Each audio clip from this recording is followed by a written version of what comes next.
The Shooting Range. In this episode, Pages of History, the second birth of French tank building. Challenge, toss bombing with a heli? And Metal Beasts, the Sharpest-Sighted MBT.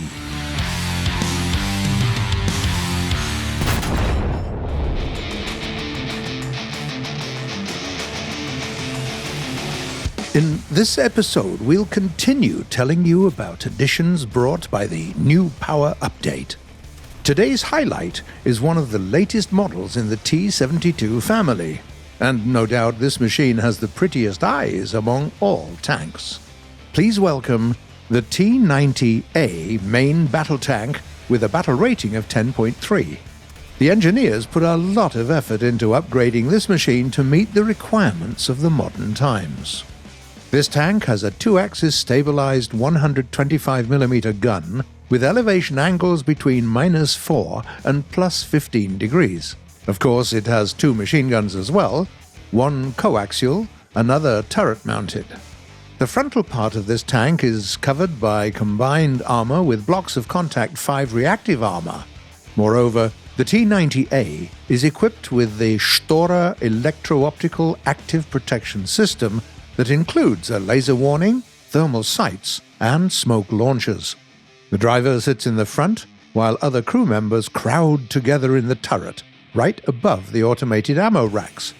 The engine and the transmission are traditionally pushed to the rear. The T-90's wide choice of ammo offers a solution to any kind of situation. HE rounds for lightly armored vehicles? Check. ATGM for helicopters? Check. APF SDS? You bet. It's the mighty 3BM42M Mango M. This shot is the most penetrating of all in the Soviet tech tree. It's so good it can ensure a breach in vulnerable areas at any distance. Still, the gun comes with some flaws. Poor depression angles, only -4 degrees, and reload times above 7 seconds, which is considerably slower than Western MBTs. On the battlefield, we recommend that you keep your distance to make it harder for your enemies to find your own vulnerabilities, since random hits into thick armor pose no threat to you. Moreover, the Storer system makes some ATGMs useless, too, like hot or tow missiles. Just don't forget that your turret-mounted projectors make you look like a lighthouse at night in thermal sights, so you want to keep it off in the dark. As many other Soviet MBTs, the T-90A can't boast any remarkable speed.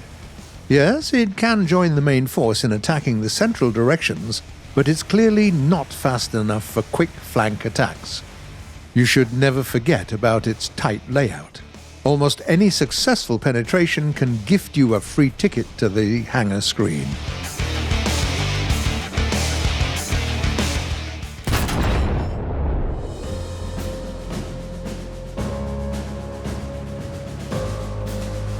With the start of the operation in 1940, French tank building went underground. And they still managed to secretly design a few projects. For instance, a deep upgrade of the Saumur S-35 with a 3-seat turret and a long-barreled 75mm gun. It was good for 1942, but the war went for longer than expected with the Germans establishing an occupation administration, so the work had to be wrapped up.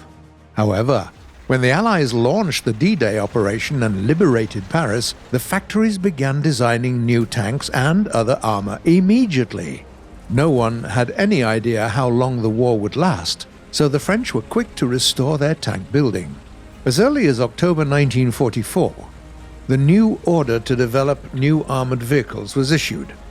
The military wanted a medium tank with a weight of around 35 tons, with a 500 horsepower engine and a 75mm gun, meaning a local Sherman alternative. And they needed it so soon that its production started when the project was still on paper. No experiments or testing. The first tanks had to be running by May. With that tight a schedule, the engineers had to use some groundwork.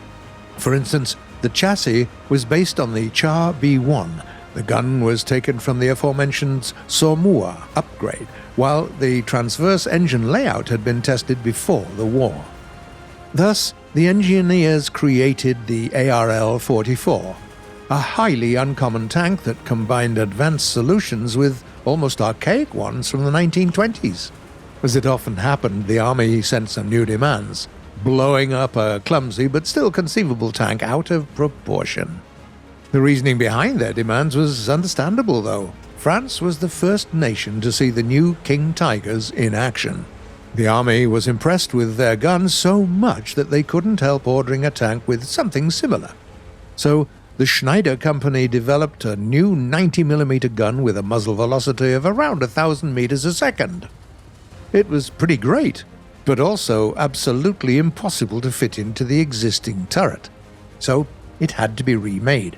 Moreover, they decided to increase the thickness of the frontal armor up to 120 millimeters, which made the tank's weight climb up to a whopping 50 tons. And to think of it, they'd wanted to create a local Sherman. Thanks to all the new redesigns they had to make, the work on the ARL-44 took much longer than had been planned. And in May, as many of us surely remember, Germany surrendered. That removed the urgent need for new tanks, so the Army reconsidered their previous demands and, disappointed with yet more delays, decreased the size of the order. After all of that, the 75mm prototype was only made by the spring of 1946, with the first production tank with a 90mm gun being built as late as June 1947. Despite the fact that development of these new tanks dragged on for a few years, the changeable demands and chaotic environment took their toll. When the machines finally got to the soldiers, they found them to be completely unreliable. In 1951, the ARL-44 tanks participated in the Paris Parade, but only a year later, they were quietly retired. They had so many troubles that even switching their role to tank destroyers didn't help. You'd be correct saying that the second birth of the French tank building industry didn't go smoothly. They had a lot of work ahead of them. But still, despite the difficulties they had had to face, that was the beginning of their road to greatness. The experience they gained in those years defined the fate of French tanks for many decades ahead, and it turned out to be much more successful than during the war. That's a story for another time.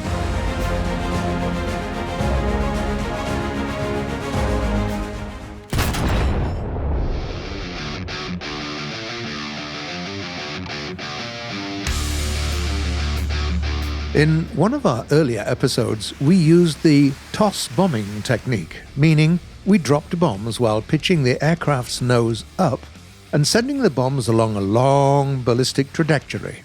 It wasn't easy, but we did it. A while ago, you suggested we repeat the feat, but this time on a helicopter. Well, why on earth not? Let's go and try it. For testing, we'll take the Ka-52. It's fast enough and can carry a couple of 500-kilogram bombs. Just right for us. For a target, we'll have the Flarakrad, a huge monster with barely any armor. Isn't it perfect? Easy to hit, easy to destroy, provided we hit it, of course. Flying low level, pitching the nose up, and toss? Looks like our first attempt undershot by a lot. We seem to have overestimated the heli speed. After all, this is no jet fighter capable of dropping their bombs sometimes as far as 8 kilometers ahead. We'll need to get closer. Pitching up and... oops, overshot.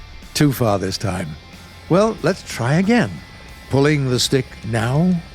Bombs dropped. And we missed again, but closer this time. A few more attempts with either overshooting or undershooting. Okay, one more time. Drop. Watching the bomb, and looks like it's gonna hit the bullseye. Yes! Finally the bombs fall right next to the SPAAG and smash it to pieces. Technically, the challenge is completed now, but the result is far from impressive. After so many attempts, we've only managed to destroy a lightly armored SPAAG, and with an indirect hit to boot. How about we make it harder?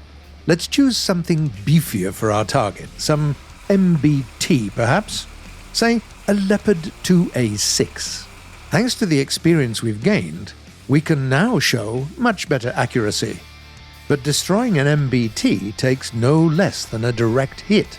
After a number of unsuccessful attempts, we're still going for it. Well, here's another one. Flying the same way as previously. Speed up, pitch the nose up, and drop the bombs. Well, they seem to be flying very close. Yes! A direct hit! Challenge completed. It's time we've answered some of your questions. Wait, my team reminds me that choppers aren't the only vertical takeoff and landing vehicles now. The new update brought some brand new VTOL aircraft as well. Maybe they'll surprise us with something interesting too? On the other hand, flying them in a helicopter way will only give a speed of up to, say, 200 kilometers per hour. Too slow for toss bombing. Let me think. Toss bombing is when you drop the bombs while pitching the nose up, right? Right. So what's the problem? Hover above the target, pitch the nose up, and here we go. Did we bomb it? Yes. Did we pitch the nose up? Sure. So technically speaking, the challenge has been completed. Don't try that at home, folks. Definitely not in random battles. Your team won't be happy for this weird make-your-own-challenge attitude. Meanwhile, now it's finally time to answer some of the questions you ask us in the comments.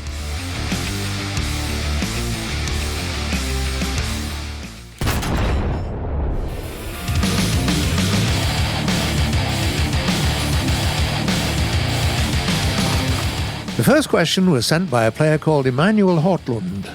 Where do you send them questions that they answer on the hotline? Hi, Emmanuel. Send them right here in the comments for this episode.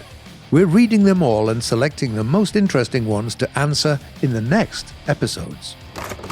Luca Tail asks, which Phantom is the best in the game? Hi there, I hope that's Luca and not Lusa. It's hard to say which one is the best since each of them has their own advantages. The British ones, for instance, have better engines, while the Japanese and American ones have an amazing choice of suspended armament. Another question comes from War Thunder Videos. Wait, what are we then? How do you play the American T-34 heavy tank? Hi there. The T-34 is well armored, but it has a large vulnerable area, the lower front plate. Try to keep it hidden from your enemy. As for the gun, our advice is pretty straightforward. Take the T-14E3 shells. In battle, keep close to your allies since your reload times are too long to play a lone hero. Then there is a question sent by K. How does a VTOL plane land and hover like a helicopter? How does that work? Hi there. These planes use a thrust vectoring system. It enables the nozzles to face directly down in order to create lift. And some aircraft, like the Yak-38, have additional engines that only work for takeoff and landing. And the last comment for today was written by Jesse Mongrou.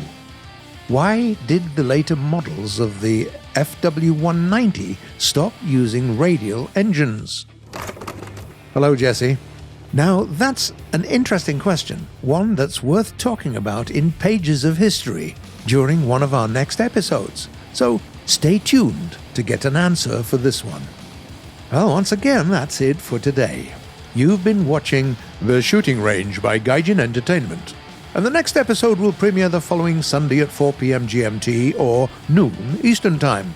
Subscribe and click the bell if you don't want to miss our next videos. And we definitely have some for you to enjoy. Don't forget to leave a like, share your thoughts and comments, and see you next week.